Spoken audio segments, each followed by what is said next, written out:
Good evening and welcome to Chase the View. Andito tayo ngayon sa Barangay Bacalon. May sinundo lang tayo dito, no? Kaya nagpalipad na rin tayo saglit. And as you can see, it's already sunset. So puntahan natin itong sentro ng Barangay Bacalon. Medyo nakatago to, no? And medyo maliit din siyang barangay. So ayan yung covered court nila and a few houses surrounding it. And ayan, kung makikita mo, may mga naglalaro ng basketball. So yan, ikutan natin saglit and then balik tayo dun sa may main road.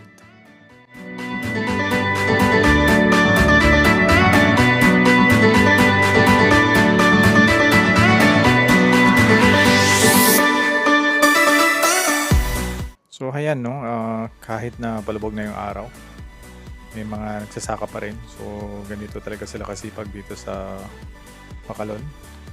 And with a breathtaking view of the sunset. So ito yung mga bagay na hindi mo normally nakikita sa syudad. So dito na lang tayo. Hanggang sa muli.